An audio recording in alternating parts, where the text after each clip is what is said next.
We're going to go ahead and call the regular board meeting for the Costa Mesa Sanitary District to order for June 28th. If you would all please rise and join me in saluting the flag, remembering that 4th of July, the birth of our nation, is next week.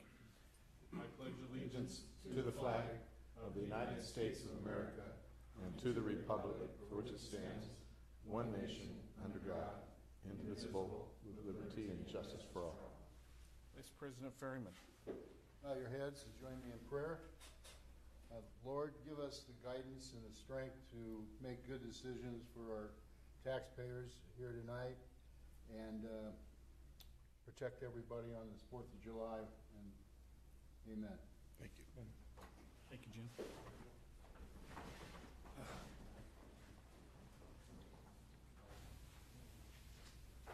Roll call.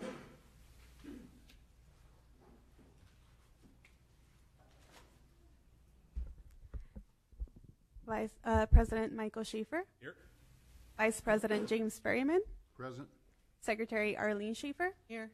Assistant Secretary Robert Uven. Present. And Director Arthur Perry. Here. Thank you, Nabila. Scott, any late communications? No. Any ceremonial matters for us this evening? Public comments. This is the time set aside for anyone in the audience who would like to speak to the board on items not on the agenda. You have the opportunity to do that now. Seeing none of the three in our audience jumping up, we'll close public comments and move to the consent calendar. Any discussion on the consent calendar? Move for approval of the consent calendar as presented. Second, any discussion? All those in favor? Aye. Opposed?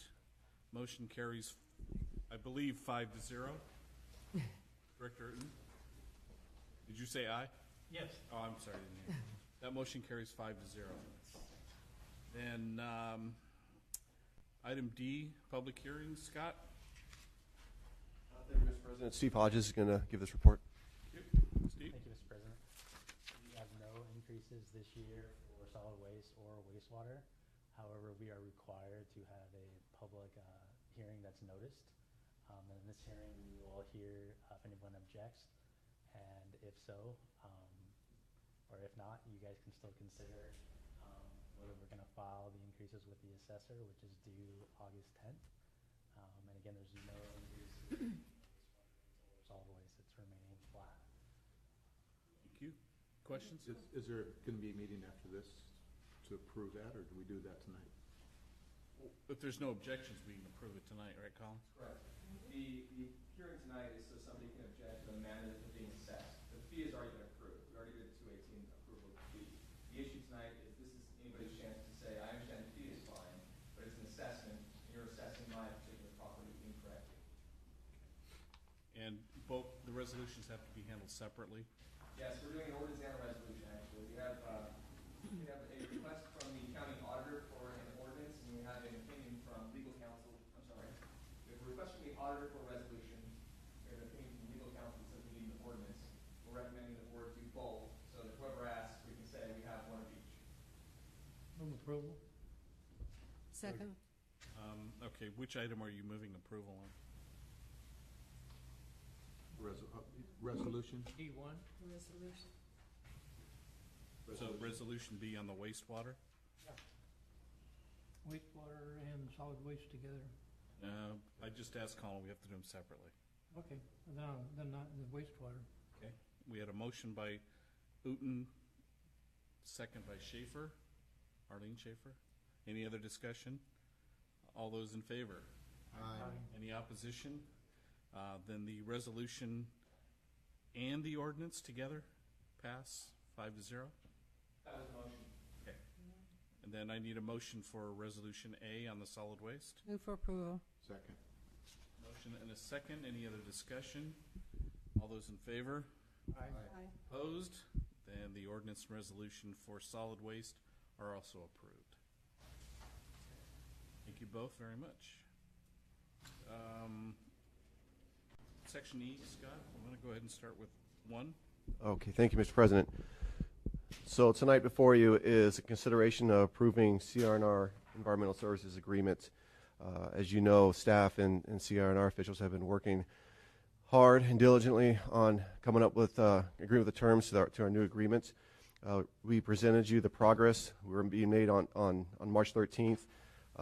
We believe we have come to 99% of all the terms of the agreement that we agreed to. There's just one item that we have a disagreement on and need your direction, which I'll get to in a second. But let me, for the public's benefit, let me describe what is new in the agreement and some new services that CR&R will provide.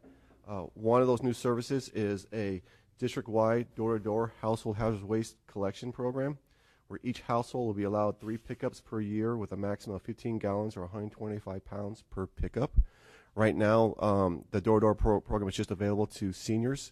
So now, if you're not a senior, before this contract is approved, anyone other than seniors have to go to the drop-off site over at Huntington Beach, which is a bit of a drive, believe it or not. I've done that myself. It's a bit of a drive from here. So now residents can call in and get 3 pickups at their homes, which is a nice service. In addition, there's a free mulch event. Once a year, CR&R will provide free mulch to residents in the springtime. So basically, it'll be in a bag. Do you remember how big it would be? The size of the bag was like 35 pounds or something like that? 35 pounds, 3 bags each. Yeah, 35 pounds, 3 bags each. So they just pull up and get a bag, and off they go. So it'll be nice. Here at the district? Yes. We haven't decided what location yet. It'll be somewhere where it'll be easy access in and out. Well, maybe the yard might be a location. Maybe your OCC recycling or something. Maybe. Just a thought. Yeah. It'll be easy in, easy out. Exactly. The yard is pretty tough sometimes. Well, the only way I was thinking of that is now that we have the new gate there, it's with the expansion, it could be a little bit easier, but we'll explore all options. CR&R will reimburse the district $30,000 for the first year of the contract and $35,000 every year after, along with CPI increases, and that will fund various programs, including public education, anti-scavenging, hiring a consultant to evaluate CR&R's performance. As you know, we do an audit of their performance every year, so that fee that we pay for the consultant will be covered by this reimbursement. And then also the money will fund the donations for the very popular alkaline battery recycling program. Is that separate from the 30,000? Is that 30,000 be part of that for the alkaline program? Yes. 30,000 first year, 35,000 every year after. Awesome. So then, as you know, one of our goals for solid waste is to achieve a 75% diversion. Right now, we're at about 62%, and so CR&R's sustainability coordinator, thank you, will dedicate approximately 20 hours a week promoting solid waste diversion programs in CMSD. And attached in your staff report is more description of what that person will do. There will be a free rollout assistance to seniors and residents with American disabilities. A physician note is required, but once they submit that physician note to us, we will they would contact us, and then we would coordinate with CR&R where they'll get free rollout service. In other words, they would take out the carts for them and bring it back in for them at no cost. And that's for seniors and residents with disabilities. Then we also agreed to a CPI increase, assuming the board will approve that increase. So basically, the way it will work is CR&R will come to us with a CPI increase to the rates, and it's based on 2 of the previous years, and they would have to submit it. It's based on February. From the Los Angeles, Long Beach, Anaheim area, and they must submit it to us by April 1st so that if the board approves the CPI, it'll give us enough time to put it in the budget. So we gave an example. For instance, CPI could be implemented by fiscal year 2021 using February 2018 and 2019 annual CPI % changes, respectively. Okay. You need some more. I can have Steve Hodges explain if you need some more clarification on that. Rough idea what that cost might be. So we already know what the February 2018 number is. That was 3.6. It's the same number that we use for staff internally. And then obviously we won't know until another 8 months what the February 19 numbers are going to be. But it's probably going to be at least 3% as well. Has it been historically 3%? No, this year 3.6%. In the recession, it was less. Exactly. But for like the 10 years prior, it was minimal. There was 1 year where it was 0.1%, you know. When in that regard, in the report, you're saying that we're going to use the Los Angeles, Anaheim, Long Beach CPI. We had a discussion, remember, when we were talking about the increases about Los Angeles, Anaheim, and Riverside, or Riverside's out of the Right, equation on right. the CPI, correct? And we updated that in our policies too. Okay. Yes. Okay, because that, not casting anything on Riverside, but that could drop the CPI Yeah. incrementally, I Sure. think. Sure. And then, let's see, as far as auditing goes, CNR agrees to allow CMSD to review their financial books, determine their profit margin with CMSD, and we won't disclose that margin to the public, but it'll at least give us a good idea of the profit margin, and it could support a CPI increase if we think if it's warranted. So I think that's a very important to allow us to look at their books, and we think, okay, yeah, the profit margin is below a certain percentage, then we can justify the increase and recommend that to you. So that's very helpful. Junkie car, I know that. I heard an alarm go off during a public meeting. It was my car. And when somebody broke into my window and grabbed something out of the glove box. Oh, that's too bad. And then indemnification. So in our current contract, we have sole active negligence of CMSD, and that's probably the best coverage we can get. And CNR has agreed to continue that for this new contract, which is great. And so that leaves us to the one item that we have a disagreement about, and that's regarding the term of the contract. And in your staff report, there's both options. The first option is staff's recommendation, and that is 10 years with 2 5-year extension options. And the reason why staff supports this is because it gives you options. It doesn't tie your hands. So at the end of the 10 years, if you're still here in 10 years, a new board, whoever's here in 10 years, you have that option extended for another 5 years, or if you want to go out to bid, you can do that. It doesn't tie your hands. And then you can also, after that additional 5 years, you can extend it another 5 years. So there is a potential for it to be a 20-year contract. And keep in mind, we've already been in service. CNR's been in service with us for over 12 years. So that's a 32 years possible. So that's our recommendation. And we gave you some pros and cons to our recommendation. What CNR is recommending is that a 10-year contract with a 10-year automatic extension as long as CNR is complying and performing to the conditions of the agreement. Well, as you know, we've always done audits and performance of their performance, and they've never been in noncompliance because they're a good company. So they're never going to be compliant. So basically, this is going to be an automatic 20-year agreement. So you're going to have a 32-year agreement if you approve option 2. Staff's opinion, it doesn't give you those options. Your hands are tied. Once you implement recommendation number 2, it's going to be a 20-year agreement. And right now, we're already getting, you hear the comments we see from the public regarding our evergreen clause, right? Well, in my opinion, an automatic 10 years is like another evergreen, in my opinion. So that's something to consider. And I got you the pros and cons on option 2. If you don't like any of those options, there's 3 more options for you to consider if you want to do that tonight. One option is 10 years with 1 5-year extension option, or another option is 10 years with 1 5-year automatic extension, or just a 10 years agreement with no extension. So there's 5 options for you to consider.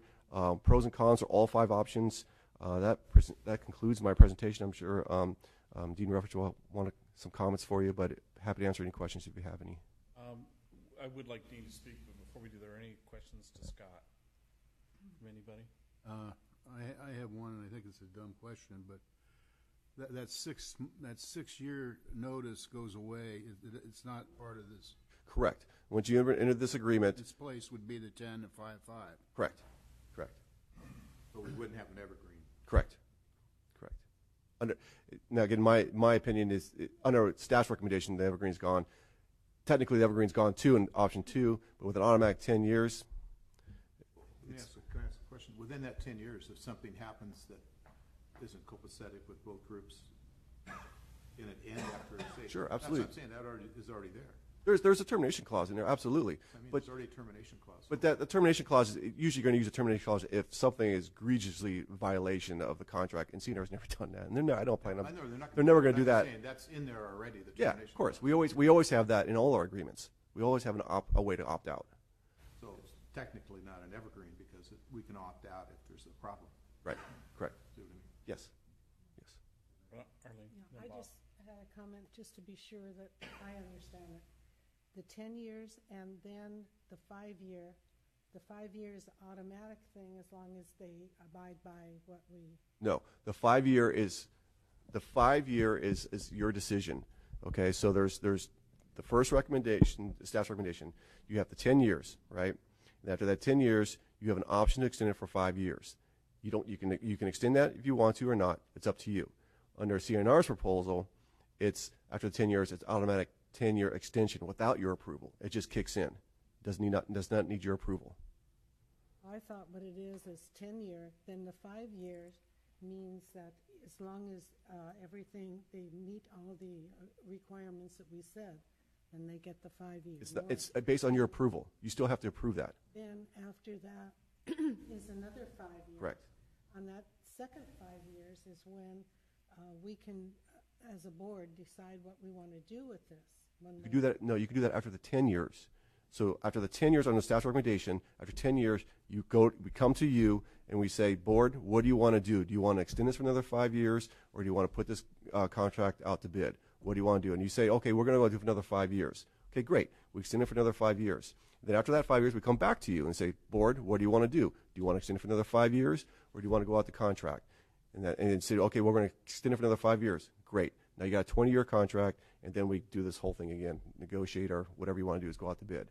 But under staff's recommendation, after 10 years, we come to you for direction, extend another 5 years or not.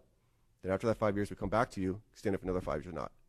Under CNR's program, after 10 years, it just additional 10 years kicks in without your approval. It just kicks in as long as they're in compliance with their contract. So you're asking for, are we going to listen to CRNR? Yeah, you'll listen, yes, and then we need directions. Yes, definitely. Yeah. And then we can make a decision. Right, we need your direction, yes. Correct. Bob, you had a question? Well, I had a question, not on the term of the agreement, but Scott, you were saying that the audit would give us a different look at whether the CIP request is justifiable. I don't see the connection. What does the audit do? The audit basically just gives us a look at their finances. It looks at their profit margin too. You know, I mean, I'm just throwing this out in there, and I'm not saying this is anything but see. But let's say you're looking at a company has a 20% profit margin. Is that something you want to give them another increase? I don't know, but it's something, you know. If it's, let's say if the profit margin is less than 5%, okay, maybe that's something we can support and say, board, okay, you know, in our opinion, we saw it and it's justifiable. You know, they're just making a minimal amount of money. You know, it's up, but it's totally up to you. You know, but it can help us. It helps staff determine the justification for a CPI. It really would. Would you agree with that, Steve? Yes, exactly. It's basically whether the CPI going to contribute to, like, basically be pure profit for them, or is it going to help them keep operations sustainable for them? Under it's option 2, the 10 years with the 10-year automatic extension. At the end of the 10 years, if we decide at the end of the first 10 years, there's an opt-out that says if they're not complying, or if they're, give me some examples of what would allow us to get out of the contract.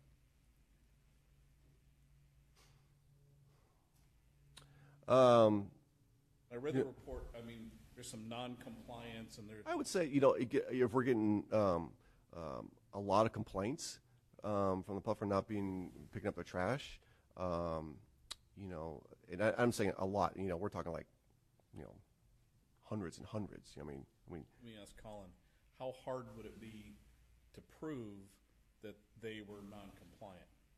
We have to actually get the testimony of the resident and complaint. But whatever it is, there's some work involved. Yeah. And if we were to go to them and say, hey, you're non-compliant, here's why, aren't they probably going to take legal action against us for trying to end if they don't agree with the non-compliance? They could. They can file a breach of contract action saying that the unjust, the extended contract. Okay. Didn't we talk about, and I don't know why we would do this, but under number 2, I thought originally we had talked about a 10-year and then 2 5-year automatics. That's what I said. That's what I Two thought. Is that now just lumped into one 10-year automatic? Yes, that was, yes. Well, it could be whatever. No. He's not I think we can make it whatever we want. That's our option. Yeah. Well, you know, my thought on that was, on the first 5-year, make it kind of similar to the first 10-year thing, and then, for the last 5 years, give us a break, and, we can just leave it to our board to make the decision. Well, that's the way I thought it was. So you would say a 10-year with an automatic 5 and then a non-automatic 5 after that, Well, but, essentially. yeah, you still can't, you still have to protect yourself or prove your argument, I We think. have to comply with whatever Yeah. our Well, contract says. yeah, and that, And if they do that, it's automatic. think about it, that could be in the first 10-year. That's what I'm There's saying. some non-compliance things in it. Exactly right, that's why, I'd like to hear from Dean whenever it's appropriate. Yeah, as long as everybody done with their questions at Bob? Well, basically, we entered into a 10-year agreement with a 6-year evergreen. And the board chose not to implement the evergreen. So now we're headed towards a minimum of 18 years or longer, because the only way out of the present contract is to implement the evergreen.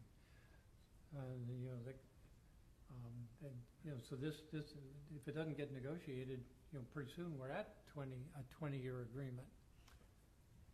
And we still may not choose to implement the evergreen, then we've someday got to negotiate an extension. But we're headed towards almost an automatic 20-year contract as it is. The way we've chosen to handle it. But all of these proposals, there is nothing that says evergreen. No, I'm talking about the present. We're negotiating a new contract, but in the contract we're working under has a 6-year evergreen. We didn't implement it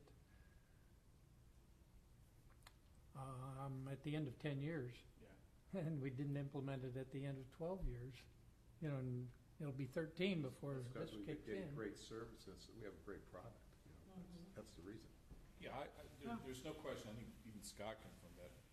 There's no unhappiness, and the concessions and the new things that we're getting are all beneficial to the residents. There's no question about that. These 7 or 8 items are unbelievably great for the citizens of Costa Mesa, I think. Yeah, I agree. Well, before we talk, I'd love to hear Dean Oh, yeah, I first, would and too. then- Like I said, once everybody's had their chance, Well, we need One another other thing. chance later.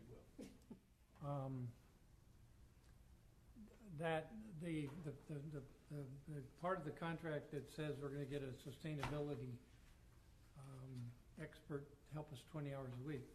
Basically, that's a $50,000 a year commitment or more. And there is nothing that says it's like it has no teeth. It doesn't say that that 20-year consultant and the districts are going to achieve anything. It just means somebody's spending 20 hours a week, and then there is a plan, and a few residents will look at what we put out in the newsletter on the website and the various other things. But basically, I think the plan is a good one. I'm astounded that CR&R will give us $50,000 a year person to help us implement it. Plus the $30,000 or $35,000 a year, which is to pay for other programs, it's pretty substantial. And I'm surprised too. Well, one, I'd like to see some teeth in it. We have. We proved the contract, we have teeth in it. Well, no, there's nothing in there that says they do anything more than the 10 or 12 things that were listed in the plan, which means X number of people will get behind it and help us meet the goal. The goal is not even stated. But the goal should be 75% removal or recovery that the state mandated. That's our goal already, but we know it's going to be difficult to do it because of the city. I know. Because they do 60% of it. Well, what I'd like to hear from CRNR is how they're going to manage to do the 32 other entities to get them to. No, but we're just concerned about Costa Mesa. Yep, every other entity though is facing the same opportunity. That's why we have CRNR, because those other entities can't do what we're doing now. Do you agree? I know several of them can't even meet the 50%, and there's no penalty for not doing anything state-wise. But that may change in 2020. I don't see them growing any.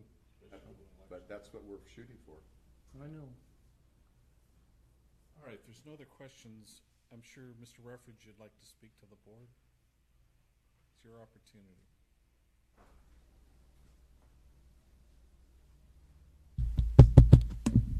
Thank you, Mr. President, board members. Dane Ruffridge with CRNR. It's a pleasure to see you all again tonight.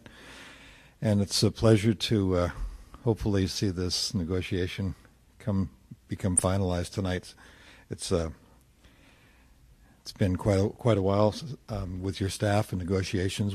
I think we've come up with a very good contract with only one item that some people might think is major, but one item that we need resolution on tonight. The concessions are substantial. I agree with you, and your general manager has been quite reluctant on giving up any of this, but I think the HHW curbside collection is a pretty substantial program. We do this in a number of cities, as you know, and the charge is typically anywhere from 31 cents to 51 cents per month per household. So that's a substantial concession, as well as our sustainability coordinator eliminating the Evergreen contract, which when it was issued years and years ago was quite I would say a concession on the board's part to give to the contractor, because that allows the contractor to finance what he needs, go to the bank and say, I've got a 6-year Evergreen contract, it's not going to be canceled next week, and so forth. So it allows us from a financing standpoint to do quite a bit. The 10-year proposal, the initial term, I guess it's called in the contract, we are in agreement. The 2 5-year options, staff is suggesting that they be sole options of the board. In other words, at the end of 10 years, we'll come to you and we'll ask for the 5-year extension. It becomes a public hearing. It may become a political issue, and it may become a political issue on the second 5-year term. We try to negotiate with your staff to try to get away from those types of issues, and in doing so, it's very tight on compliance and performance, and it's extremely tight on rates. Your staff did negotiate out reviewing our books, looking at our financials, seeing what our profit margin is before any adjustment can be made. And again, going back, I want to talk a little bit about this contract being a residential contract and not a citywide contract. And as we've talked about before, in a lot of our contracts where we might have a residential rate, let's say several dollars less than this, the commercial part of that contract is where the money is made. And we do not have that luxury or that privilege here in the city of Costa Mesa. As such, I suggested 2 5-year extensions that would both come to you as a board for a review, but they would be more or less an automatic. If we're doing everything that we should be doing, our rates are reviewed, our rates are within that 10% median, which is in the contract. Your rates can never exceed that 10% median of the county, of any county municipality. I think it's 32 or 34 cities. So you're rate protected, your performance protected, your diversion protected. As such, I thought, and I still feel, that the 5-year extensions could be automatic, but subject to board approval, of course. And the last thing Mr. Carroll got out of me is that we're going to reimburse you for those audits. Thank you very much. I appreciate that. So with that, I'll leave it open to the board if you have any questions of me. Questions for Dean? Just a comment. At the last liaison meeting, we talked to a couple of the city council members at the end of the meeting, because they need to rate, we would help them. They just didn't want to lose the revenue, but we said, like we presented to them before, Scott, remember, we would take care of it and they would still get the revenue from it, but we would just manage it for them.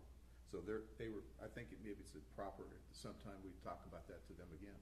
Yeah, I think we said we talk after the elections. No, We were gonna yeah, after the election, we but I'm were just saying, gonna wait that till could next be year. something beneficial for us, for our rates, Yeah, I think on the, if I could comment on that, on our commercial bills that we send out to commercial businesses and multifamily here in the city, there's a separate line item that I want to call it a city tax, but I think they call it a city fee. And it went up a couple of years ago to about 16%, I believe. So that would still be on the bill, that whenever that came in, if you did happen to take over commercial, that would be automatically just deposited in a city account. You could continue doing that.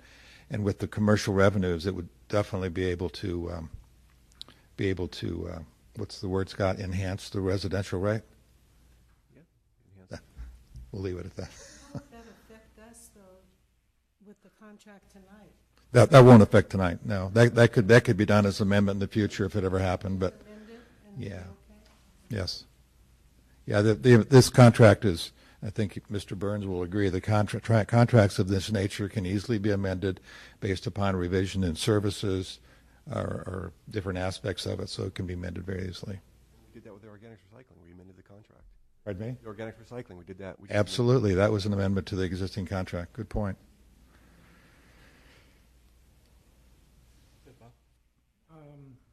Scott, I think I read somewhere in the agenda report that we have an agreement with the city, 1993 agreement. Basically, I thought the wording was that we're not obligated to meet the 75% requirement. Our 17% of the tonnage. I mean, that's true. I mean, it's the obligation. It's actually now it's the per capita disposal rate. It's how the states is identifying compliance with AB 939, and it's up to the cities to deal with that, not us. So if we want to, if we want to lower our diversion capacity, saying, hey, we just want to hit 60%, we can do that. Does the city expect us to meet 75%? No. Have we had any discussions with the city in that regard? No, we haven't. I think we should, but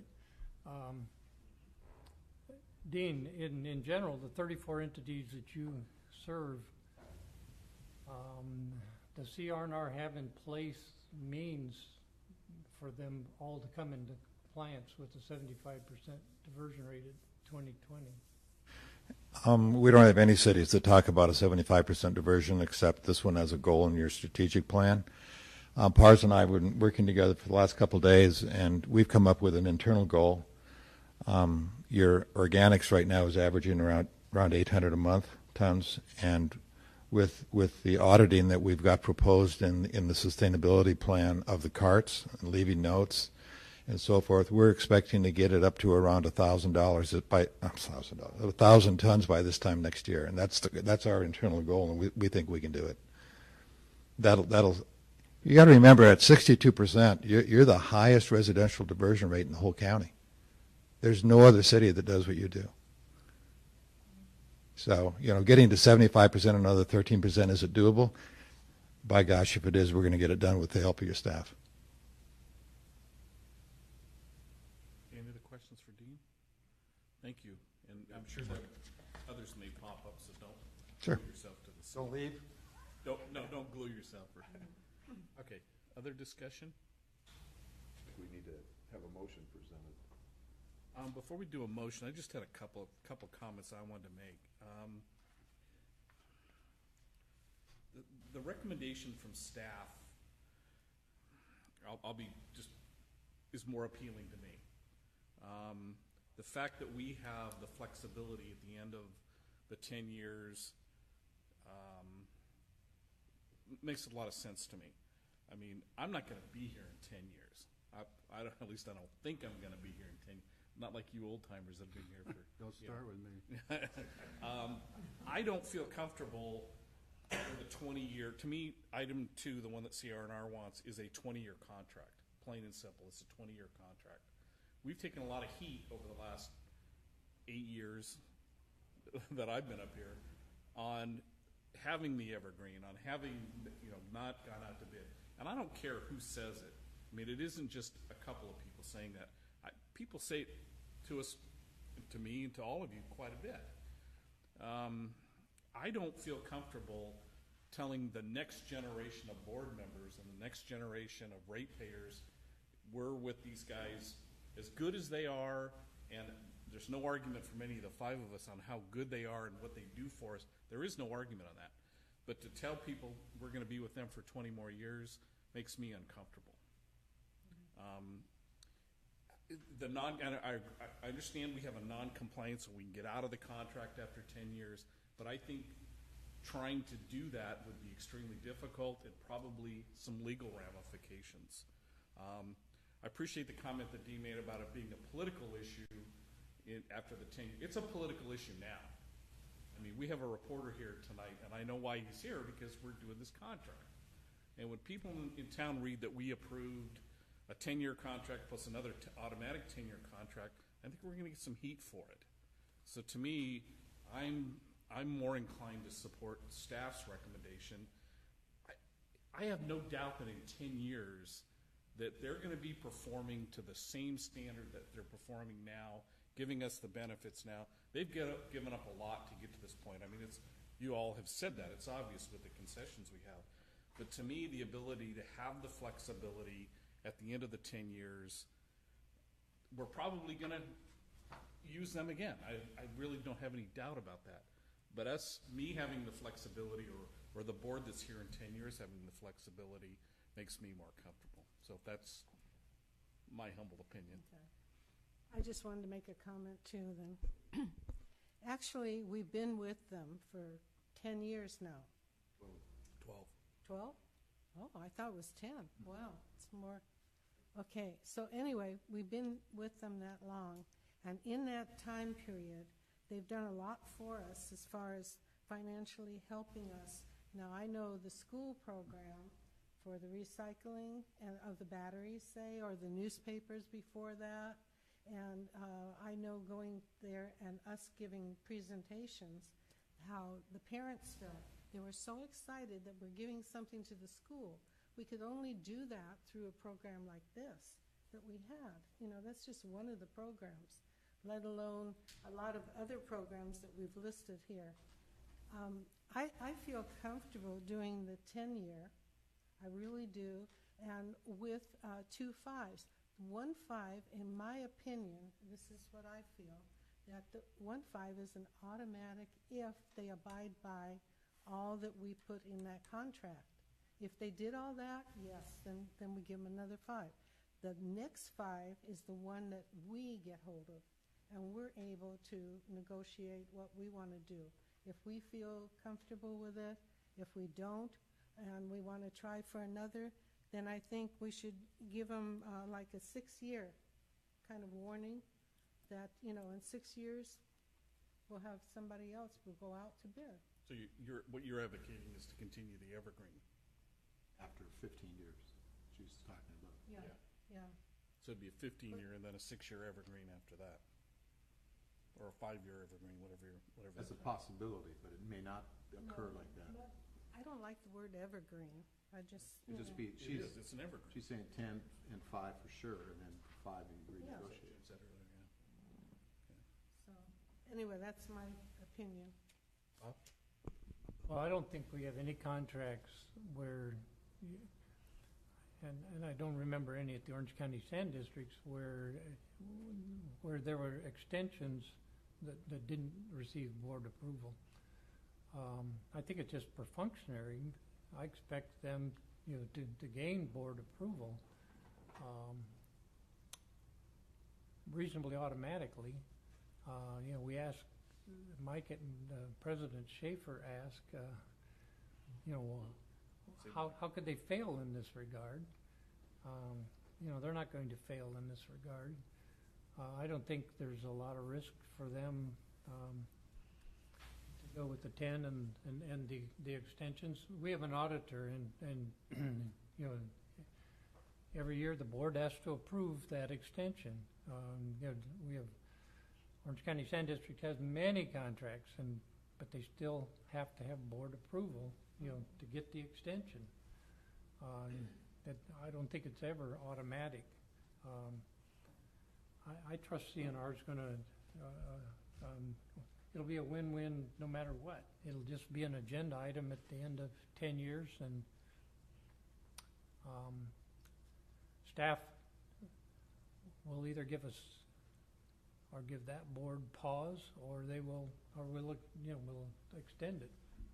I have one more thing to add before. That is that actually being the first in, we get the best financial benefit of it. No other agency or in Orange County can get what we get. You know, Sure. That's what we'd be taking away. Is that still part of the contract? Yes. That wouldn't change with this contract. Okay, Jimmy. We've got we're in the driver's seat. You know, I mean, no matter what configuration we use here, the end effect is going to be the same. And, you know, I don't know about you, well, I do know about you guys. If for some reason they don't perform, you know, we're not going to hesitate to pull the trigger. And politically down the road, say in 5 or 10 years, the makeup of this board is going to be completely different. They may be at odds with CRNR, or they may be a champion for them. But at that point, they're representing the populace and what they're thinking. I mean, theoretically, that's what is supposed to be happening. So, I mean, I think what we're talking about is just rhetoric and BS, and I think it should just be a 10-year with 2 5-year options, and we've got control all the way. We can fire them if we have to. Yeah, my position is we go with the 10-year and the 5 and 5 automatic. I see nothing wrong. Well, you can't say automatic. No, but it's still with a review. As long as they're fulfilling all the obligations to the district. Yeah. You know, that's what I feel. So in essence, I feel the same way. Yeah, that's what I'm saying. That's what you're looking at option 2 with 10 years. Yeah, that's what I'm looking for. I mean, that would be the recommendation I would make. A motion. That'd be a motion, and we'll see if it gets a Wait. I think you and Art said something different. We did. Yeah, Art's advocating option 2, and I'm advocating option 1. Are you Art? yes, I'm option 2. Option 2? Option 2. Just because of the past performance, all the things we're going to be getting, and the reputation of CRNR.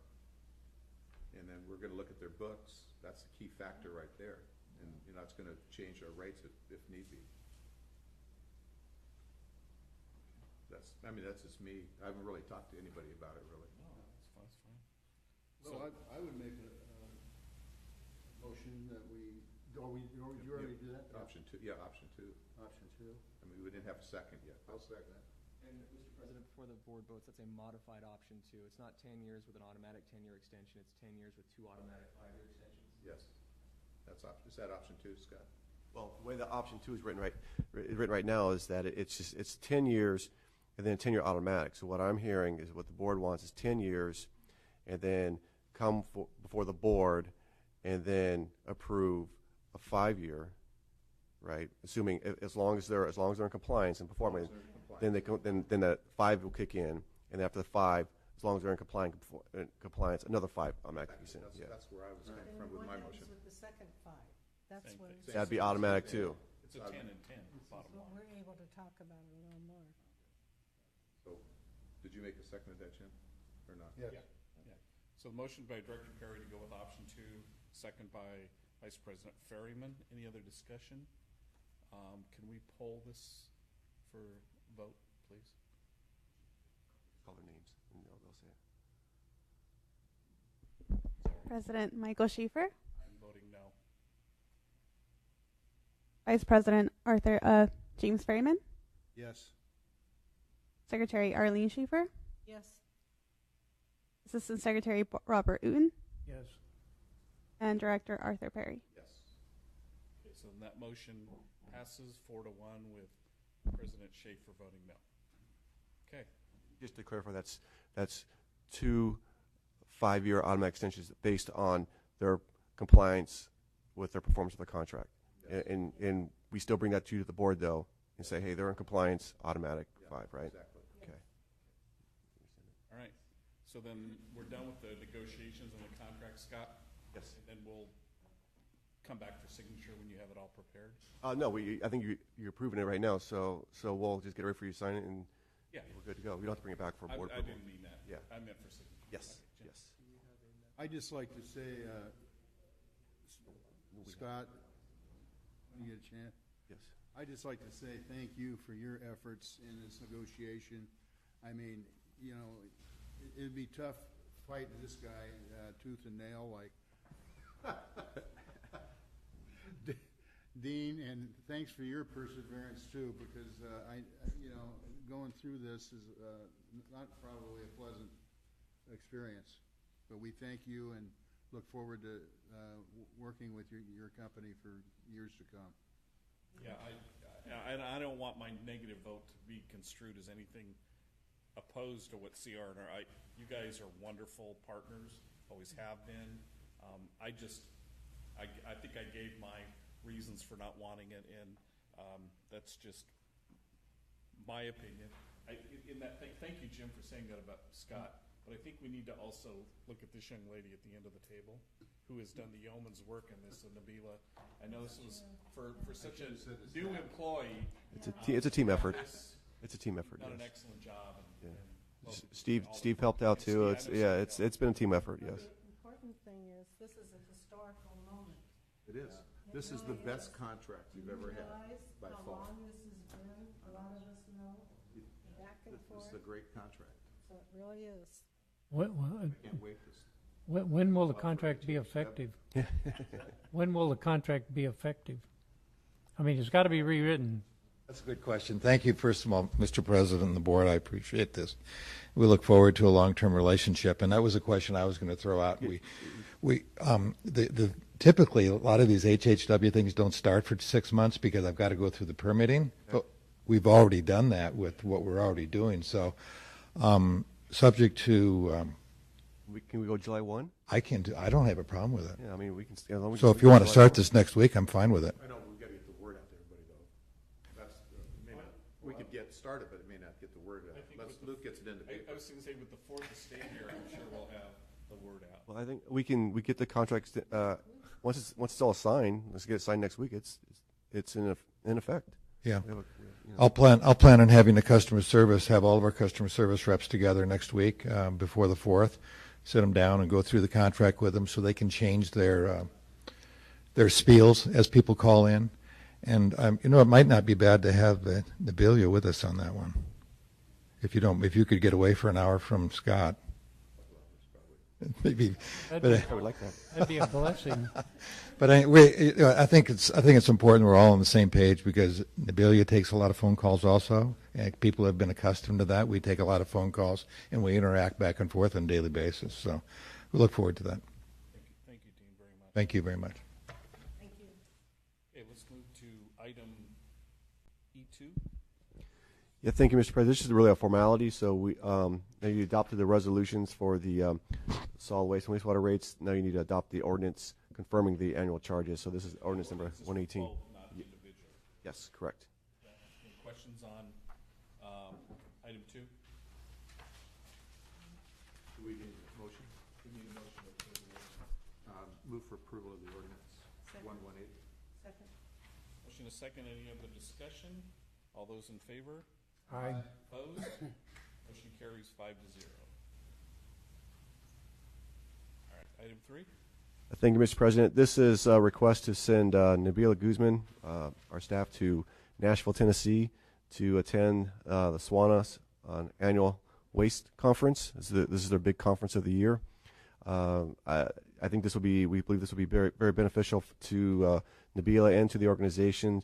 Looking at their programs, they have some very good educational programs, such as waste to preventing plastics from entering the ocean, the power of social media for dealing with solid waste issues, the changing market for recyclable materials. There's also a session about organic recycling. So we believe this is a worthwhile conference for Nabila to go, and so recommending board approval. Move approval. Second. Motion and a second before we take a vote. This is the same conference that former board member Fitzpatrick and I and Joan. Yeah. Revac went to. Same hotel, Nashville. Yeah. The only request I have is that Nabila has to wear an ankle bracelet to prevent her from going to all those honky tonks down on. No, I think Nabila, you should go to the Grand Ole Opry. It's the longest running radio program in history, and it's downtown now, unless they've got the hotel renovated. Which hotel did you stay in? We stayed at the Gaylord. Are you staying at the Gaylord? It is right across. It's the most amazing hotel you'll ever stay at, I guarantee it. Yeah, I've been there. What was your opinion of that conference when you went? Now that we're done with the silliness, it was a great conference. The exhibit hall, wear comfortable shoes because it's massive, and they had all the trucks and all the stuff. They take an extra bag to put all the goodies they give you, all the little trinkets and things. But it's one of the better conferences I think we've been to. So I'm glad to hear we support it. Let's take a vote. All those in favor? Aye. Opposed? Motion carries 5-0. Enjoy yourself. Okay, item 3. Thank you, Mr. President. This is another another out-of-state travel request for approval, and this is for Steve Connell, our wastewater maintenance superintendent, and Jesse Blakely, our wastewater maintenance 2, to attend the Water Environment Federation Technical Exhibition and Conference, or WEFTEC, and this is in New Orleans, Louisiana. And again, this is like WasteCon is to solid waste as their biggest conference in the country. This is WEFTEC is the biggest wastewater conference in the country, and there are again some very beneficial educational programs for collection systems, such as there's an infiltration and inflow modeling tool and best practices for establishing effective reduction and remediation programs. There's also a program on managing private property issues in the collection system. There's another educational seminar about collection systems, sewer condition assessments, and then there's another one about emerging technology. So again, I think this is a very worthwhile conference for staff to attend. I think they'll bring back some good information for us. Move for approval. Second. Question? Yeah, I'm all in favor of at least sending one. What is the justification to send 2 staff? Well, it's in the we did budget it. One's in the budget. We anticipate sending 2. Second one, we're sending Jesse as more of a as a reward for his efforts. He's gone over and beyond on his trainings in the wastewater profession. So it's good for other staff members to go, especially those that have expressed an interest in learning more and being a lifelong learner. So I think it's a benefit for all of us. Well, I think CWA offers substantial complementary benefits. I'd just be hesitant in the future to send 2 people out of state. I support this action. Okay. But I think the California Water Environment Association has very, very outstanding educational programs. Steve was collection person of the year locally. Was he also the state? Did he win the state? We've actually had 3 employees collection system of the year. Locally. This year it was Brandon Hickman. This year locally on SARBS, and then last year it was Joel Ortiz locally on SARBS, but he did not win the statewide. And then a couple years back it was Steve, but again he did not win statewide. So we actually had 3 employees win collection system of the year, collection person of the year from SARBS. Has anyone besides Steve attended the California Water and Environment Association meeting? Yes, Brandon Hickman has attended that. Yes. I'd suggest supporting that. And I'm sorry, excuse me. I think Joel Ortiz attended too. So yes, we've had usually send. Okay. Typically, we'll send two employees to the CWA conference. So one's going to Nashville and 2 are going to New Orleans. Yes. They come back with beads. I want to know what. We had a motion, the second, Jim seconded. All those in favor? Aye. Opposed? Motion carries 5-0. Item 6. Thank you, Mr. President. This is for a Warning's idea submission for Nolani Midway for $100 for her idea to improve customer service with CR&R Environmental Services.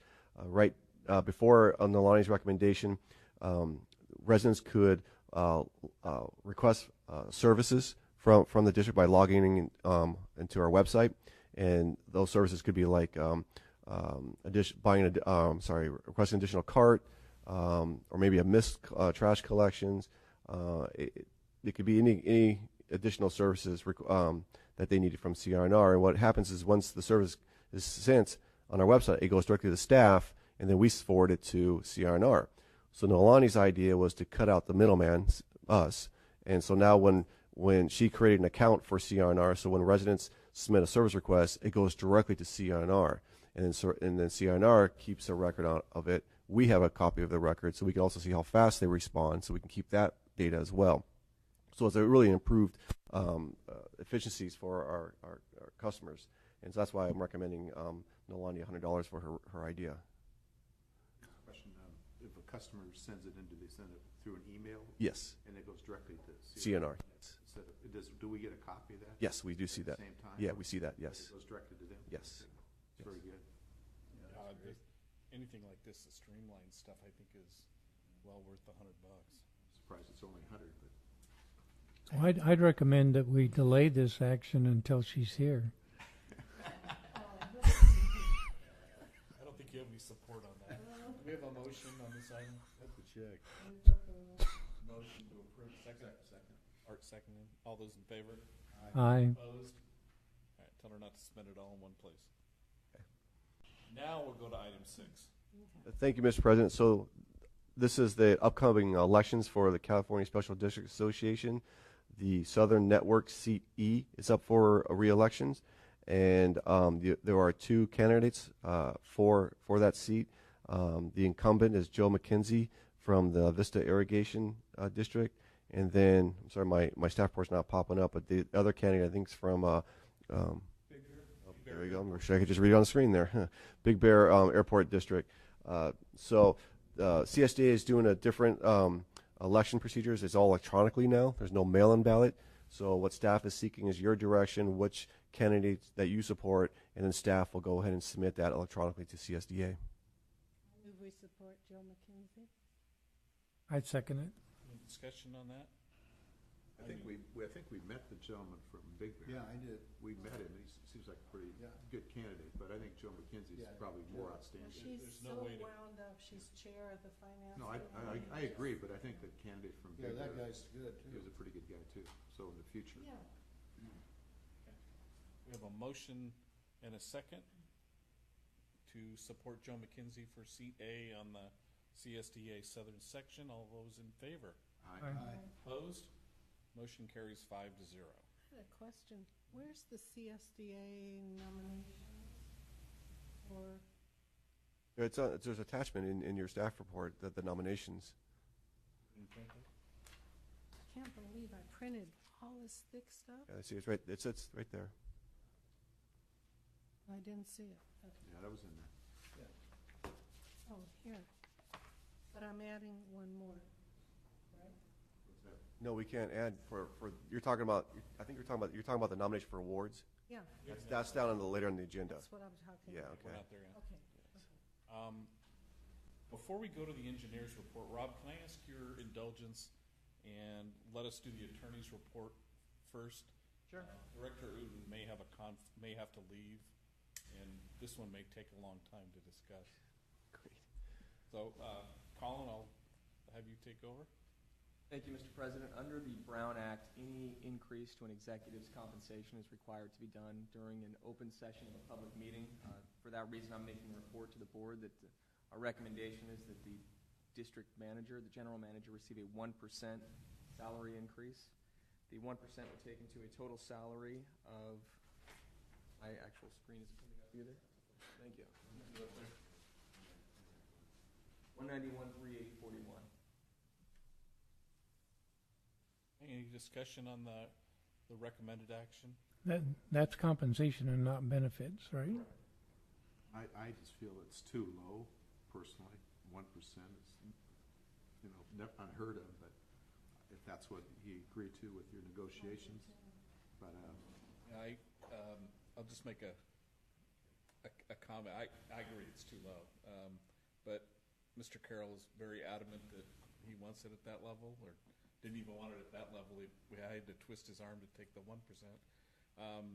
There was a Facebook posting from CSDA the other day, and it was about the General Manager's Leadership Summit up in Lake Tahoe this last weekend. And so I made a comment to Megan Hemming, how did Scott do, and you received quite a compliment from Megan for your active leadership. Scott taught a class last Sunday, I believe, right? Yes, last Sunday. So you want to be a general manager?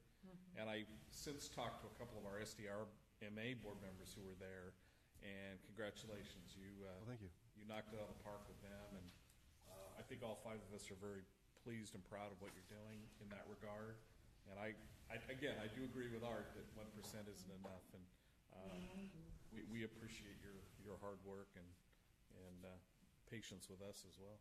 Well, thank you. Thank you for your support. the patience with Mostly us. the patience with us, yeah. All right, we have a motion by Director Perry. We have a second. Second. Arlene seconds. All those in favor? Aye. Opposed? That motion carries 5-0. Thank you very much. Incidentally, that is retroactive to March 1st. January 1st. No, January. Yeah. Thank you. So, Steve, you have all those details then, I assume. Very good. Thank you, Colin. Anything else for us on the attorney's report this evening? So just closed session a little bit. All right, then Rob, engineer's report, please. Thank you, Mr. President and board members. So the first item is our capital improvement project status report. And glad to report that the yard expansion is complete. Can you try to pull up the pictures, Nabila, of the lettering? So that's so outstanding. It came out great. So that's what it looks like from the Fairview roadside. And Okay, good. that's it on the pictures. Of course, there's all the improvements on the inside. We took down some of the wall and upgraded the Hitchcrafters property to work well with the existing yard, and our guys are very happy about that. It's very rare that the lot next to your lot becomes available, like when we were at the old headquarters and we were dying for new parking, but we couldn't get it. But this is great that the property next to our yard came open because we desperately needed the space. So we've done the minimum to have it be both properties working together. As we move forward, there are other things to be done. We have a building there. At some point in time, we want to combine the two parcels that legally into one parcel. We also have some improvements that need to be done, et cetera, et cetera. So long term, we're in great shape. So happy to report that the project is complete for now. I have a question. Okay, so you're on Fairview. You can look at that. Did they have to remove any trees at all? No. Pardon me? Not at that portion, I don't think. I think that was pretty open. Yeah, that's the only area that is open on the Hitchcrafters. That was his exit driveway was right there. Right. This is it. Okay. Yeah, I just want to compliment on that. I go get my car serviced right there. And I'm looking there, and it's so neat looking. And even the people that I was talking to, they said, wow, the letters are more than we thought they'd be. It's really nice. It's done very well. You can see it from all 4 corners of everything. It's really nice. Now, where are the board members' names going to go? Are they going to go below it, or? Well, if you put a new building on there, we can definitely put your name on it. Spray painted on there. Yeah. That picture of the guys Make sure it gets on the Facebook page. Oh, definitely. Yeah, That's good. That's an outstanding picture. And none of them are flashing any signs with their fingers or anything. They're all, you know what I mean? So. I don't use stuff. I Well, don't know how to. It looked like they're smiling with their eyes. Maybe Luke could take a picture. That actually should go in a frame at the yard. I think it should. If you can get a picture, put it at the yard. Yeah, actually, someone put I think it was that picture and put it in a frame. It's in my office right now. Oh, really? Yeah, put it in my office. But in a frame? Yeah, in a frame. Someone did it. Was it you? That looks really good, Rob. Thank you. Thank you for your efforts on it. Very good. You're welcome. Thank you for the opportunity. So and otherwise, on the project status report, we're getting ready to go out to bid on President Pump Station. And then right behind that, we're going to go out with Canyon Force Main and Canyon Pump Station also. So we're going to be those are some large projects, so we'll be busy there too. The Canyon's no dig, no rip up the street. It's Right, we're going to directional drill that force main also. What did you figure out a timetable that you're going to, remember we talked about when you're going to do it? Because that street is always busy. We have not concluded that. What we're doing is we set our timetable to go out to bid with President Pump Station, and once we get it out to bid, we're going to make the schedule for the Canyon project. And we've already set the dates for President. We just need to adhere to them, and then at the same time, we're finishing up the plan. So we'll be making the timetable very shortly. Do you have to coordinate that with the city? Yes. We will be doing quite a bit of coordination. And actually,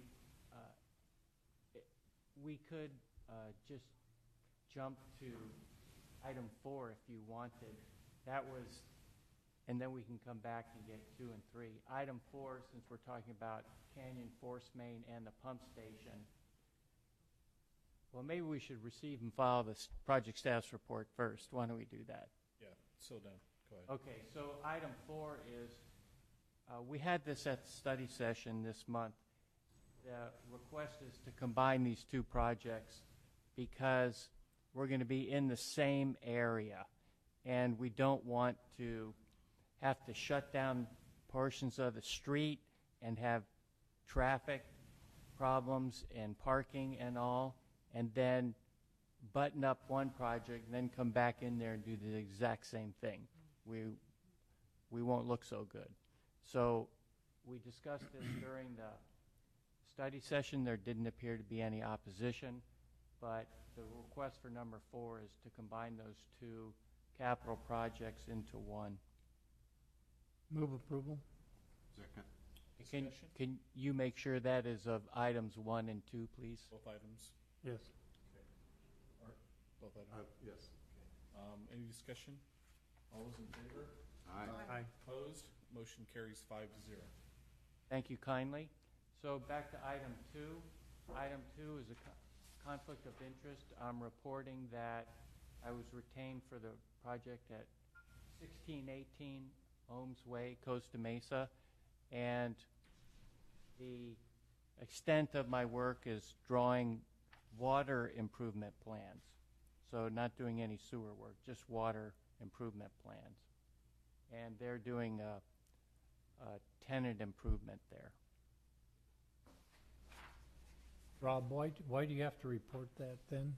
It's conflict of interest. Because even if I don't prepare a sewer plan, I could, because they're actually paying me money.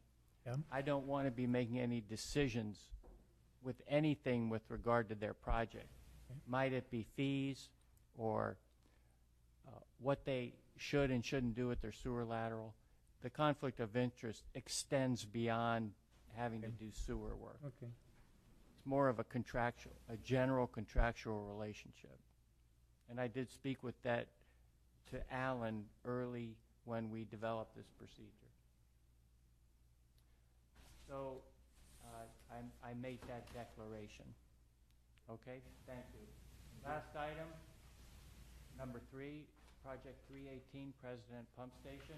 This was also discussed at the study session, and from the legal side of the issue, Alan Burns did quite a bit of work on the staff report, meaning a lot of it is his language so that we made sure it was perfectly well written.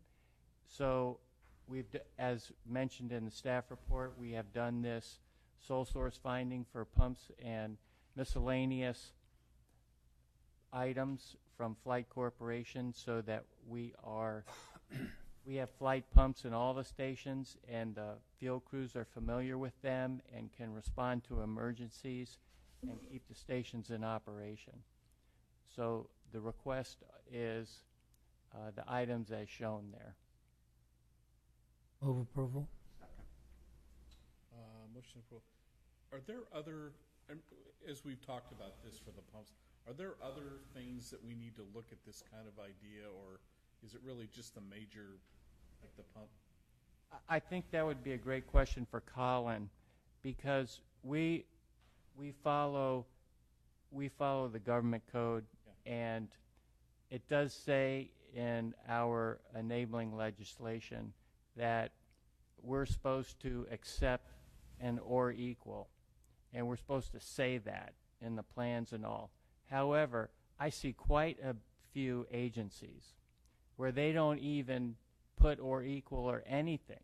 They just bid what's on the plans, and it's taken for granted that if they try to deviate, it won't be accepted. So I see it going the other way, but we're following the law as Alan sees it, and Colin may have some comment there.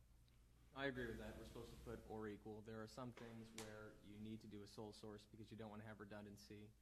You don't want to have two separate sets of redundant equipment in case the pump fails. You don't want to train people in two different pieces of equipment. So you have to make a case-by-case judgment. Okay. We can probably do sole source a little more than we do now, but it's justified in cases that Rob was talking about.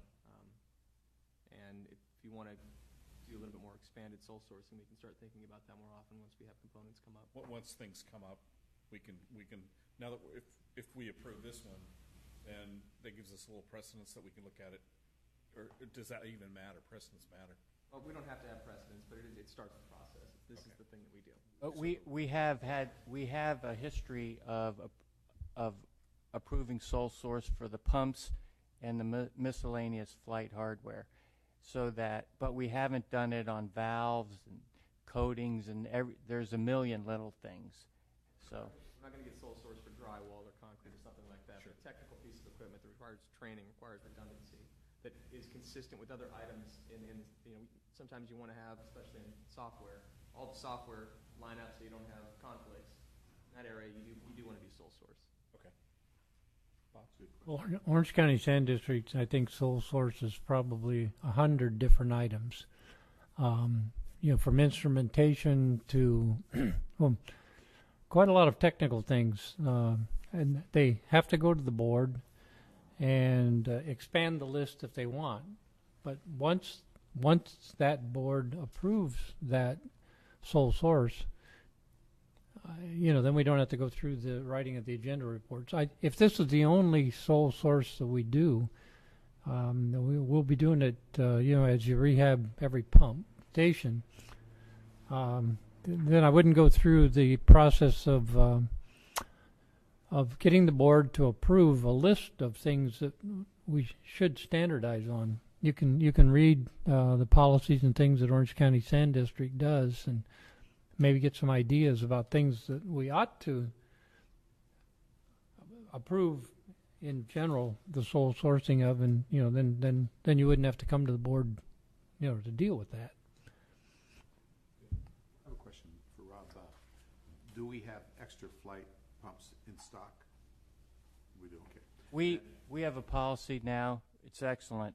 For every station, we have a backup pump. For every station? Right, and this includes buying 3 pumps, 2 for the station, 1 for the shelf. So that's an excellent policy. And then is our staff qualified to make the changes with those pumps? Yes. We don't outsource that. We just do it ourselves. We take them out. That's why we got the crane truck and everything. We do it all ourselves now. And they are trained by Flight.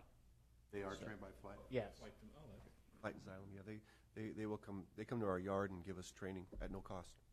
So yeah. Does the water district use Flight pumps also? I don't know what they do in their pump stations. to be It's a honest different kind of pump. Is it? It may be Flight. It could still be Parade. Flight, but it's just a different pump. Yeah, I'm but just it'd be curious, 'cause totally different. I've seen those before, like down south, Flight Yeah. pumps Yeah. at the water district. They're mostly sewage. The vendor mostly sells sewage equipment, but there's 35 vendors that sell water pumping equipment. We did have a motion, a second, you have that. All those in favor? Aye. Opposed? Motion carries 5-0. Thank you, board members. Thank you, Rob, always. Mr. President, I have a special request to make. Is it okay if we move item K1, new business, up? Because I know Assistant Secretary Un has to leave early, and there's a video we would like to show the board. Yeah, Yeah. no okay, problem. So, thank you. Anybody have a problem with that? Didn't think so. Go ahead. So before you start this, don't start it yet. So we are, I think Secretary Schaefer is going to have another nomination request on this item, but just to let you know, we are submitting an application, award nomination to the CSD conference, the California Special District Association's conference, for outstanding public outreach, and that's our Citizen Environmental Protection Academy. So we've finished the application. Along with the application, we're going to submit this video. So Steve, why don't you please start the video.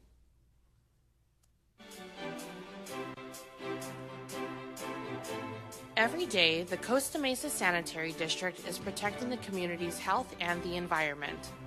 Not all residents are aware that they have a leading sanitary district in their community. Formed in 1944, the Costa Mesa Sanitary District provides wastewater and solid waste collection services to over 116,000 people. Wastewater and solid waste professionals are the quiet heroes of society, making sure our waterways are free of contamination from sanitary sewer overflows and making the most efficient use of landfill capacity through our recycling programs.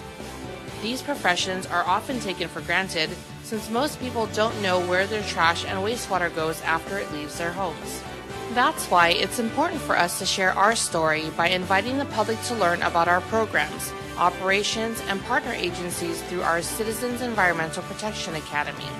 The Academy, which is partially funded by a grant from Orange County Waste and Recycling, allows the public to get a free behind-the-scenes look at the Costa Mesa Sanitary District, while also learning how they can do their part to protect the environment. The series includes a tour of the community's first recycling buyback center located at Orange Coast College. While at the recycling center, participants see firsthand how the center collects and bales recyclable materials. The recycling center collects nearly 1,500 tons of recyclable materials per year from district residents. Participants return to CMSD's headquarters, where staff demonstrates how a wastewater cleaning truck is used to maintain and clean our wastewater system, as well as how tablets are used to access sewer maps and information while working in the field. Another day of the Academy is spent at CR&R Environmental Services Materials Recovery Facility. This facility sits on 11,000 acres of land and is permitted to accept 1,800 tons of solid waste per day. Participants get an up-close look at how recyclables are sorted from trash. Every year, CR&R recycles over 27,000 tons of materials from Costa Mesa Sanitary District residents. Ever wonder where the water goes after you flush your toilet? Participants find out when they tour Orange County Sanitation District's wastewater treatment facility in Fountain Valley. This is the third largest wastewater treatment agency west of the Mississippi. They treat and test wastewater for pollutants, work to control sewer odors, monitor the ocean for contaminants, and create soil amendments and renewable energy from wastewater sludge and biosolids. The sanitation district treats 185 million gallons of wastewater a day for over 2.1 million residents in North Orange County. So where does the water go after it's treated? Participants tour the Orange County Water District's groundwater replenishment system and witness state-of-the-art water treatment processes such as microfiltration, reverse osmosis, and ultraviolet light that produces highly purified water. This water is reintroduced into the groundwater basin where it will become clean drinking water for approximately 850,000 Orange County residents. Another portion of the academy includes an introduction to CMSD's wastewater maintenance yard, a nearly 1-acre facility that is used as the base for the district's wastewater operations. District employees demonstrate how closed-circuit television is used to inspect the condition of wastewater pipelines. Participants also tour the Platinum LEED certified building, which is considered one of the most sustainable and energy-efficient buildings in all of Costa Mesa. The Citizens Environmental Protection Academy concludes with the Board of Directors recognizing all attendees for their participation. Each participant receives a certificate of completion and a photo with the board president. This was a great tour to give you over insight into the huge infrastructure, I gotta say, that we have here in Orange County. This was a first-class operation from start to finish. They fed us, they gave us so much information, there's so many giveaways, there's so many things to take away from this. I would recommend this to anybody. Please visit the district's website or call us to reserve your seat at the next Citizens Environmental Protection Academy.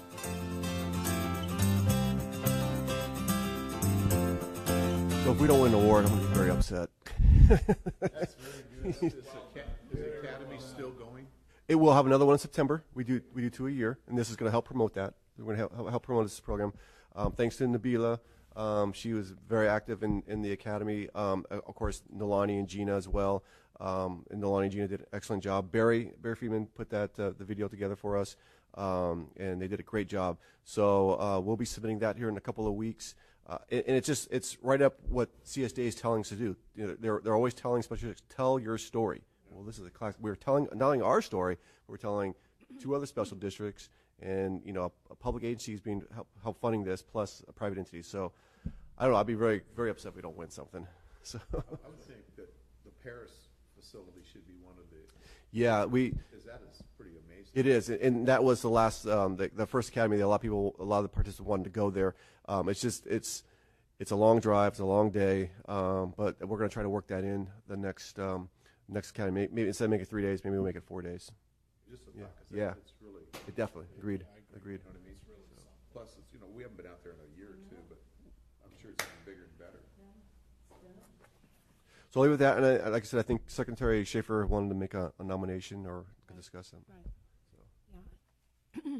Actually, there's one that's for staff member in that category, and so I would like to nominate Nalani, and I can give you the reasons why you need to vote. I think we all know all those reasons, to be honest with you. I absolutely agree with you. Okay, because, I'll have it on paper too for us to see, but anyway, she's really worthwhile to get this, I think. What does the nomination do? It's due with this nomination. Yeah, it's so basically one of the awards is Staff Person of the Year. So any special district can submit or nominate an employee for Staff Person of the Year. So what Secretary Schaefer is requesting is that we submit a nomination for Nalani, and she'll compete with other applications. Yeah, she, runs our board. She does everything you can think of. So, but I have a list here, but I won't bother you with. We know. Oh, it's not bothering us. I think we have so many staff that are well deserving of this, but we probably have more contact with her than anybody, and I think it's pretty obvious that she takes good care of everything. Well, plus she's educating herself along the way too. A lot of us don't realize how much she's doing as far as for degrees and for the learning process, and she's involved with the Citizens Advisory Committee. In fact, she puts it together more or less. She's over it, and she's over the environmental one. There's just so many things that she's been doing. So I thought it'd be nice to give her some credit and see what we're, I don't know who else of all in California that's submitting names, but I thought we should. So anyway, I'd like to make that motion. Do I have a motion? Yeah. Second. Do you have any opposition to this? Motion carries 5-0. Thank you.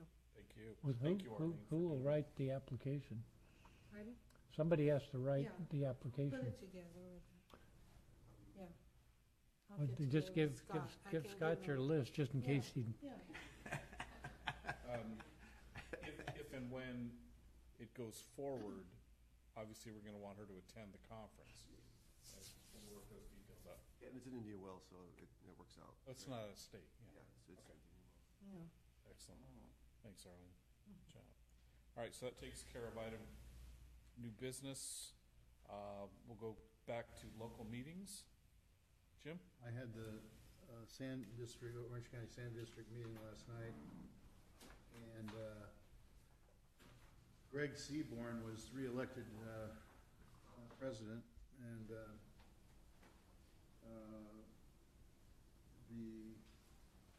only other thing was we approved our budget of $422 million for this fiscal year, and then $383 million for the next. We have a 2-year budget, you know, so for the next year it went down lower for some reason. And then we also approved the purchase of a building across the street from the Sand District for $18,300,000, and it's 3.5 acres. They're going to level it in a couple of years. You know, it takes a little while to get the tenants out of there, and it'll be the home to. They'll move some of the office facilities across that you know are in existence now, and they'll tear down that whole building. But you know, we should have done this 10 years ago when I was the chairman. I told them to do it, and they Save some money. They didn't. They saved a ton of money. Didn't Oh man! But so that's all I got. they? Thank you, Jim. Art? well, one thing to add, I think it's American Society of Civil Engineers does a ranking of the wastewater processes, and I think Orange County Sand District got an A+, Come on. which is unheard of almost.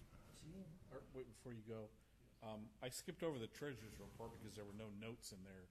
Is that, Yeah, there's nothing there. is that okay, Steve? Okay, Art, sorry for. Right before this meeting, we attended the meeting at the Orange County Water District for SARFATS, the full agency meeting where all of the members are invited, just not the executive committee. First thing, we approved the budget for this next year. It stays the same at $1,300 per year. And we had a call in from Jim O'Connell from Washington about the update of the budget. And it's pretty good news, really. He's saying that we were given the Santa River project to the Corps of Engineers was given $40 million, but they're getting an additional $21.3 million, that brings it to 61.3. Then an additional $36.6 million to bring it to $98 million for this next year, 18-19, which is pretty significant. And they're probably going to get the same the following year. So the nation's probably doing pretty good financially for them to approve all of this monies. And the big take is this $98 million is going to be used for a number of different projects along the lower parts of the Santa Ana, below Prado Dam. They're going to be using that. And the county person that was there giving us a report, last year they spent $5 million on acquisitions of the properties behind El Prado. This year they're going to be spending, they've already got approved for $30 million. So they plan on building up the spillway in 2022, which is not that far off. And when they build the spillway, that means all the land behind it has been acquired, which is pretty good. They're going to raise the level of Yeah, that they're going to thing? raise, that's what that's the whole thing for the 100-year flood plan is to raise this. They can't raise it until they buy all the property behind El Prado. So, but it's coming to an end, we think. Really? You know, but we've been on the committee for 20-some years. And each year it's getting a little bit more done, but with this amount of money, it's pretty significant. You guys can't get it right, you have to keep working on it, is that the? We want it to end. Federal Jim government. told him, hey, I don't know if we'll be here when when it ends, but They'll put your hopefully. names on it, don't worry. And so, actually, they said raising the spillway is 2021, that's their goal, 2021, so that's not that far off, which is pretty good.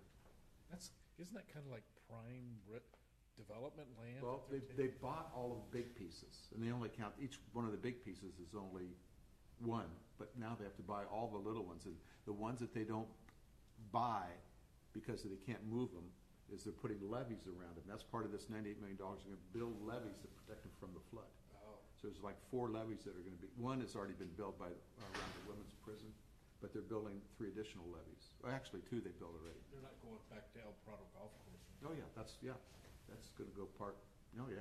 Are they gonna get rid of it? No, but they're, They'll build the they, levees, right?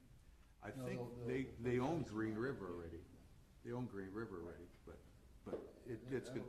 That one could be at risk eventually. It'll be rare that it'll, you know, it won't be every year that the water goes. No, I understand. Yeah, it's It'll be, Oroville went over last year. Big time, huh? we're hoping for more water. But that was basically the high points of it, but that additional money is gonna be really well used. And that's all federal money. It's all federal money. Army Corps, right? Army Corps. We went from thinking, the last report we got from DC, we were gonna get 15 million. Yeah. And everybody was bummed out, you know. Well, now it's 98 million. I mean, it's just crazy how they. And with the same amount probably coming the following year, which is pretty significant. Yeah, but they may cut But part of that it's 98 gonna, million they said that to it's wall. gonna take 250 million to complete the projects. How much? 250 million to complete the projects, but they're on their way with 98, maybe 98, so they're getting closer. And insurance rates in Huntington Beach, Garden Grove, Fountain Valley, all those, they're paying $11 million a year with all those properties that are affected. That, when that goes in, that's all gonna go away. That's not good news. That's not We're very not good for news. insurance guys. Do we have anybody in Costa Mesa paying for that FEMA fee for the flood insurance? All of Costa Mesa is in what's called an A99 zone, flood zone, which is not mandatory, but it's optional. People By being optional, it's really inexpensive. And we don't get into mandatory AO zones and mandatory zones until you cross the river and go down. Because we used to have to pay that, remember? I know, I used to have to pay where I live. But we were out of the flood zone when they built All that of channel. Costa Mesa is in what's called an A99 protected zone. So the one that gets affected the most is Huntington Beach. They have, their residents pay $5.28 million a year. That's per year. So we're pretty lucky. Very. That's my report on it. Thanks, Rick. Good job. ISDOC, the main topic with ISDOC continues to be the LAFCO dues study, trying to figure out how LAFCO is going to charge dues to districts. Next meeting on the 10th of July. There's no meeting next week. It's on the 10th of July. It's boiled down to 3 proposals: a Santa Margarita proposal, a Mesa Water proposal, and a Yorba Linda Water District proposal. And I understand we're going to try to finally wrap this thing up.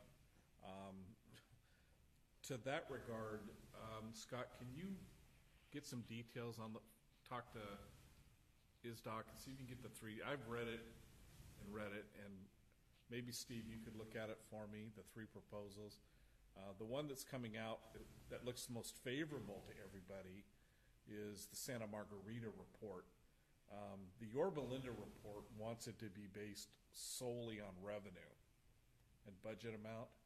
And people like Sanitary District and MODOC, they're gonna pay tons. So if you guys could just take 10 minutes to look at that and let me know what you think by the 10th, I appreciate it.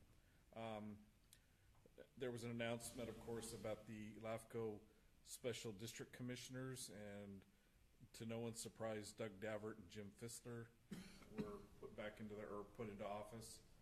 Mr. Fissler commented how he enjoyed the campaign and how good it was to get around and see all the special districts. So thought that was interesting.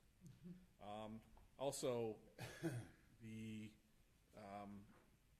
meeting on the 5th of June was the last report from John Withers as our LAFCO representative.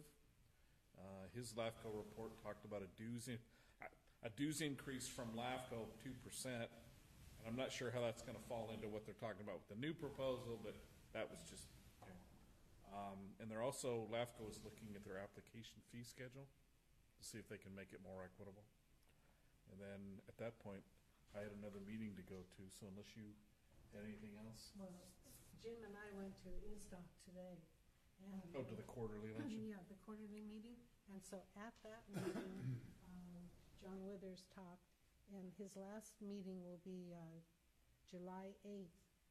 And I was thinking we should have something to give him, you know, whether it's a certificate, a resolution, whatever, proclamation, because that's when they're going to do all this. Okay. And I think it'd be important because he spent 30 some odd years, I think 34. 24. 24? Okay. I'm getting carried away. But he was on when I was on LAFCO. And yeah, he was just so excellent. He is on everything. So anyway, I think Okay. that'd be important. Yeah, let's look into doing maybe a resolution for Ted. Mr. President, I have 200 pages of specifications to read by tomorrow. Yes. Can I please be excused? Absolutely. For our President Pump Station. You expect Thank a you. report on those 200 pages. Okay. if you don't. Thank you, Rob. CSDA, Arlene? Yes. First of all, on CSDA, we had our legislation days, and that was in May, the 21st to the 24th. And it was really the best one they've ever had. They had so many people at it. It was so worthwhile.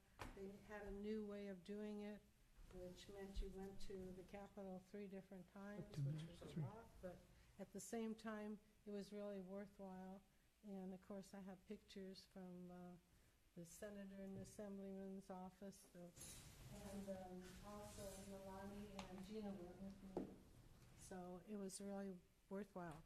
I want to tell you that September 24th through the 27th will be CSDAs down at Indian Wells. And we need to make reservations to get in there for the hotel because we want that hotel there on the top. Otherwise, what they do is they put you in the next hotel, which a lot of walking down below, or you gotta take a car back and forth, and so. Did you know if Nalani did that yet? I don't know. I haven't, you know, Nalani won't be back till what, Monday? Monday. Well, I'll find out Monday. Yeah, so 9 out of 10, she probably didn't yet. Are we all going to be attending? Maybe Bob, are you going to be attending that? You gonna I'll take? probably go down Tuesday because we'll be wrapping up the fish fry on Monday. I'll probably go down Monday early. Or maybe Monday night, I'm not sure. And again, I'm not included because SDRMA has already made all my reservations. You gonna go? I'm going to go, but I'm not going to go down till Monday morning till after the fishing. That's at Indian Wells again? Yes, yes it is. The Esmeralda Hotel. Yes. So if we can get into that hotel, that'd be perfect, because everything will be happening there and it's easier, so. Had a conference there before. And they will have an ethics committee Well, meeting. I don't know. I don't think we have to do that again. We just did it, didn't we? No, I know I would know when you're all up, so, yeah. Yeah, that's good for 2 years, I believe, isn't it? Yes, 2 years. I think I have to. I think The sexual.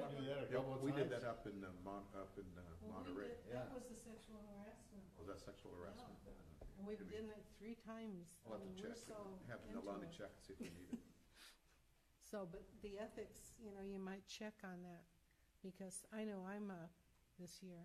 I think they have it every year because Yeah. it's whenever you started as an elected and True. appointed, so True, that's right, I think it's every year. yeah, so. But anyway. I don't know whether we're due or not.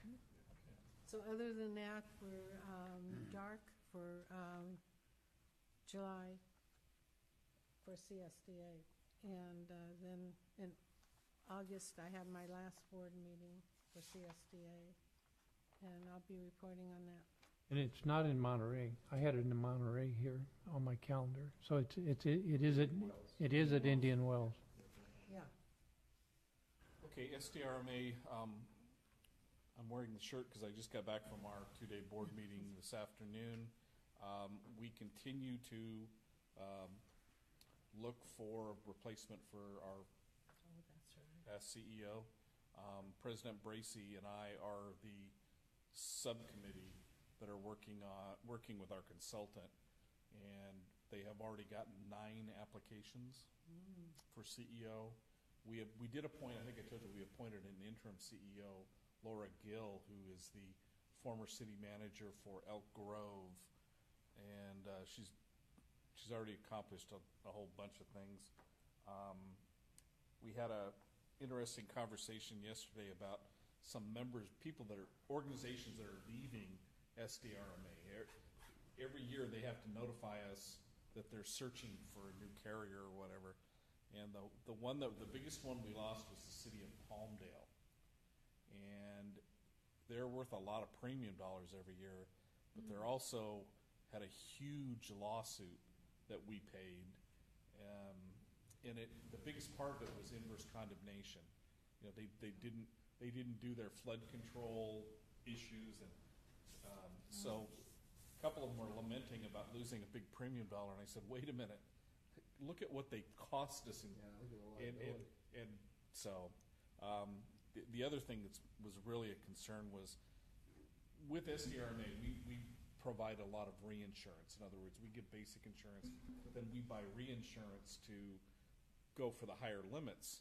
And the reinsurance market is really, really tough right now, and so it's going to cost a little bit more money. But overall, even with the loss of Greg Hall, SDRMA is moving, and we can have all the confidence in the world that things are being taken out. Very pleased with the staff and with what they're doing with it. So that was really it. As far as other meetings, I had a question, Steve. I came in Tuesday and met with the auditor. That's the first time I've ever met with the auditors. That's what he said. And he told me that it's required every year for the board president to meet with the auditors. I don't know that to be true, but he did tell me that you had told him that you had never met before. Yeah. And he thought that was very odd. I don't know if you guys had ever met with the auditors, and he said it was a state law. Did I didn't hear that right? It might be a new state law.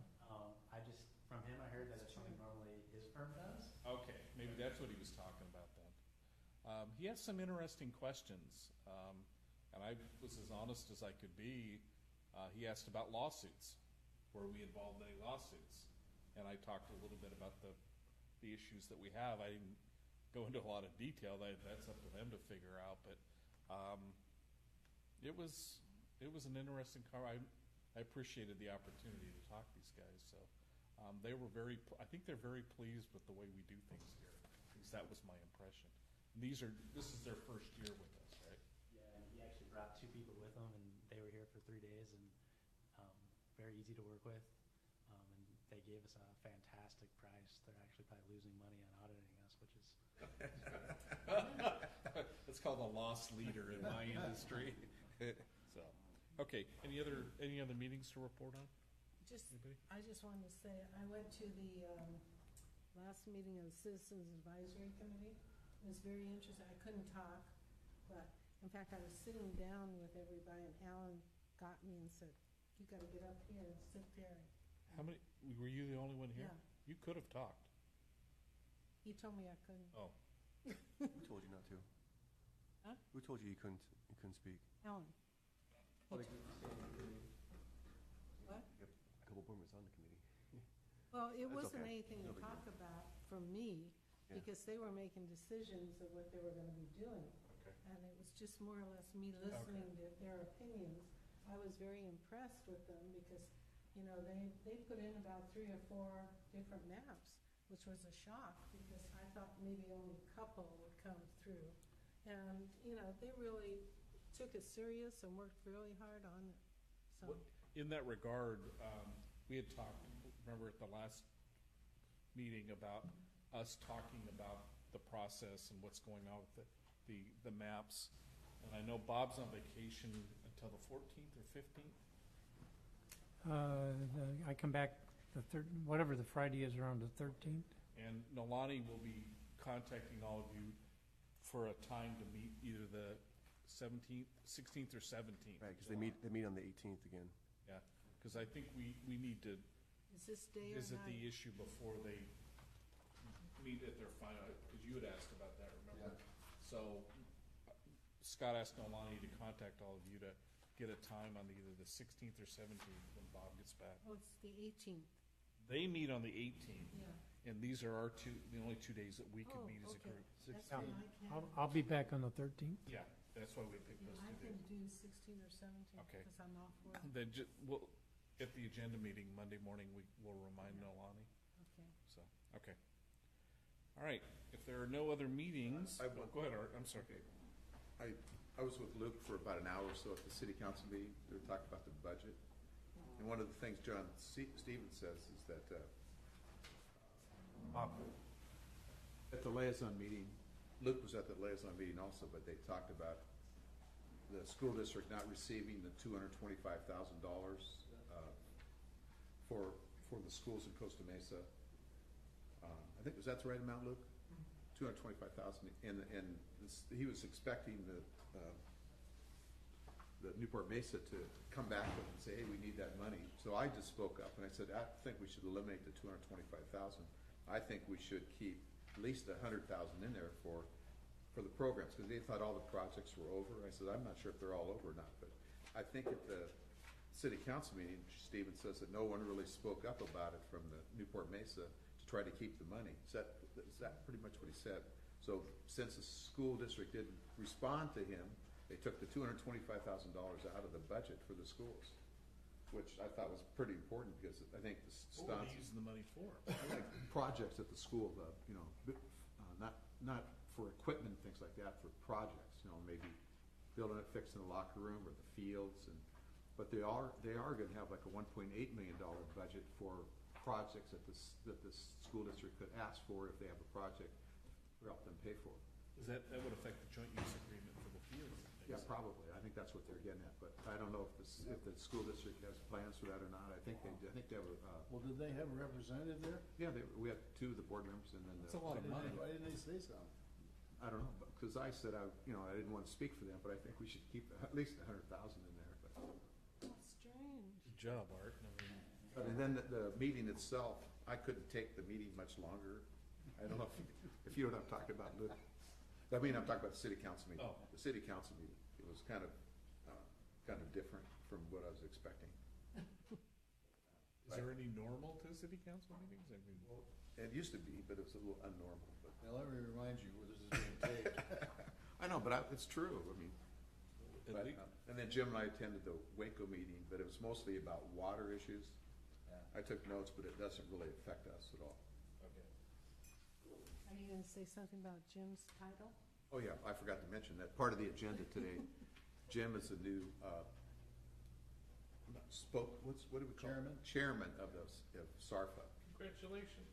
And he was moving up from the vice presidency to chairman. of the He was board. a unanimous selection. And he's going to expedite the meeting so we can get here on time. I'm motivated. It's always a good direction. Okay,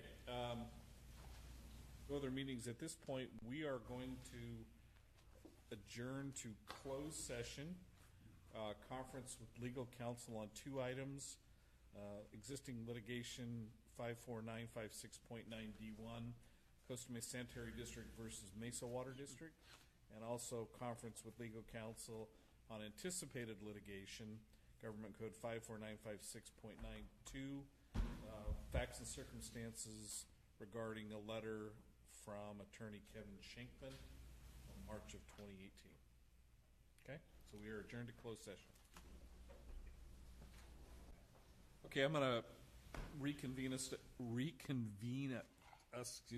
to open session, and on the 2 items that we adjourned to closed session on, there is no reportable action on either item.